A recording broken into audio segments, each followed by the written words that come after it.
Ես նախ ուզում եմ շնորհակալություն հայտնել այս քննարկումը կամ հանդիպումը կազմակերպիչներին, ինչի համար, որտեղ շատ կարևոր է, երբ որ հանրությունը կարողանում է միմյանց հետ խոսել, հանրության փորձագիտական մասը, քաղաքական, հասարակական, ցավոք սրտի Հայաստանի հանրությունը իր հետ խոսելու, միմյանց հետ խոսելու հարթակներ չունի։ Եվ արդյունքում մենք ստանում ենք այն, ինչ որ ստացել ենք։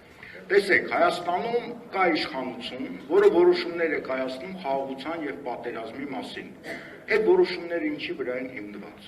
ինչ վերլուծությունների վրա են հիմնված, ինչ սցենարների, հնարավոր սցենարների վրա են հիմնված, ինչ որ մարդ կարողանում է ամբողջ իշխանությունը կենտրոնացնել եւ որոշումներ կայացնել։ Որոշումների տակ որևէ փաստաթուղթ չկա։ Եթե փաստաթուղթ չկա, ապա չկա եւ պատասխանատվություն, ոչ ոք պատասխանատվության չի կանչում։ Այսօր ինձ առաջարկել են խոսել հոգեվոր անվտանգության թեմայով։ Ինչ է նշանակում հոգեվոր անվտանգություն։ Մենք տարիների վեր լսել ենք այս արտահայտությունը հոգեվոր անվտանգություն, հոգեվոր անվտանգության մասին հիմնական խոսում էր ով եկեղեցին։ Ինչ նկատի ունեն, որ ահա տեսեք Հայաստանում հայտնվել են կրոնական քայքայիչ կազմակերպություններ, նրանց քանակը մեծանում է, իսկ մենք թուլանում ենք եւ դրա համար մենք պետք է պայքարենք, որպեսզի եկեղեցին իր ազդեցությունը չկորցնի, դա մեր ազգի հոգեվոր անվտանգությունն է։ Իհարկե այստեղ կան շատ կարևոր հիմքեր, բայց հոգեվոր անվտանգությունը ավելի լայն հասկացողություն է։ Հոգեվոր անվտանգությունը ոչ միայն կրթությունն է, ոչ միայն մշակույթն է, հոգեվոր անվտանգությունը արվեստն է, հոգեվոր անվտանգությունը գրականությունն է, որոնց դերը այսօր մենք համարյա չունենք, որովհետև այդ ամեն ինչը հոգեվոր խնդիրներն է դնում եւ հանրությանը ասեմ պսիխոանալիզի է ենթարկվում, հա, որտեղ տեսեք հիմնական մեծ համաշխարհային գրողները, դրանք մեծ մտածողներ են, մեծ խնդիրներ են դրել։ Եվ հիմա մեր հասարակությունը վտանգավոր վիճակում է հայտնվել եւ մենք իրար հետ խոսելու խնդիր չունենք։ Մենք տրավմատիկ հասարակություն ենք, որը պատերազմում պարտություն է կրել։ Մենք որ պատերազմում ենք պարտություն կրել, մենք Արցախում ենք պարտություն կրել, թե նաև արդեն Հայաստանում ենք կրել։ Մեզ բերում է նրան, որ մենք Հայաստանում պարտություն ենք կրել, եւ պարտություն կրած որպես ժողովուրդ մենք պետք է ենթարկվենք թշնամիներին։ Եվ սա ամբողջ քաղաքականությունն է, որը գործող իշխանությունը փորձում է իրականացնել։ Սա հոգեվոր անվտանգության խնդիր է։ Հոգեվոր անվտանգության վիճակը, որ այսօր գտնվում է Հայաստանը, լավագույնս տվել է մեզ բոլորի սիրելի, մեծ ֆուտուրիստ 1984 թիվ վեպի հեղինակ Ջորջ Օրվելը։ Ես մի նախադասություն ցիտատ բերեմ։ Երբ քեզ ստիպում են ընդունել սուտը որպես ճշմարտություն, քո հոգին արդեն վտանգի մեջ է։ Այսինքն մեր հոգին վտանգի մեջ այսօր գտնվում, մենք գտնվում ենք ստի մեջ։ Մենք ստի մեջ գտնվելով հիստերիկ դրսևորումներ են լինում սոցցանցերում, գրականությունում, մամուլում,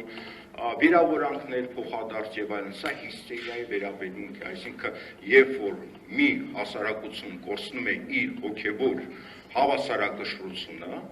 ինքը դառնում է դեստրուկտիվ։ Մենք հիմա դեստրուկտիվ ենք եւ շատ կարեւոր է, որ մենք կարողանանք միմյանց հետ խոսել, սա շատ կարեւոր է։ Ինչ է նշանակում հոգեվոր անվտանգություն, ես մի քանի ձևակերպումներ եմ անել։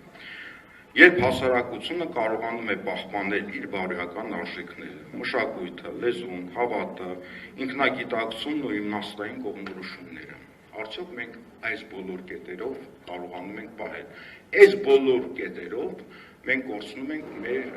հոգեվոր անվտանգությունը, որտեղ հոգեվոր անվտանգությունը այն է, երբ որ մենք հասարակություն ենք, այս հասարակությունը ունի ինչ-որ արժեքային համակարգ եւ միմյանց հետ կարողանում է շփվել։ Ինչի մասին են կրոնները։ Կրոնները միջանձնային հարաբերությունների մասին են։ Պատվիրանները ինչ ասում, մի գողացի, մի շնացի, սուտ մի խոսա,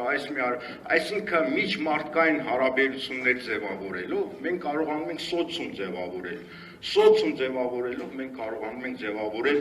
արդեն հաջորդ փուլում պետություն եւ քաղաքական կառույցներ։ Մեր սոցիումը հիմա ջարդում են։ մեր բոլոր արժեքային համակարգները ջարդում են եւ մենք չենք կարողանում դրան պաշտպանվել, մենք չենք կարողանում ոչինչ անել։ Մյուսը ինչ է նշանակում հոգեվոր անվտանգության, ներքին հավասարակշռության, իմաստի նպատակի զգացողություն, հոգեբանական դիմադրողություն մանիպուլյացիաների, ծայրահեղ գաղափարների քարոզչության նկատմամբ, մշակութային շարունակությունը, սերնդից սերունդ արժեքների փոխանցումը եւ փոխանցումից բացի դու պետք է նաեւ զարգանաս, այսինքն ժամանակակից իրավիճակին կարողանաս քո պատասխանը տալ։ Մենք որպես սոցիում, որպես ազգ շատ վտանգավոր փուլում ենք այսօր գտնվում, շատ վտանգավոր փուլում ենք գտնվում։ Մենք նաև երբ որ խոսքը գնաց անվտանգային համակարգերի մասին, տնտեսական, պաշտպանական եւ այլն, հոգեվոր եւ անվտանգության եւ առհասարակ անվտանգության կարևոր բաղադրիչներից են նաև գրականությունը, մշակույթը,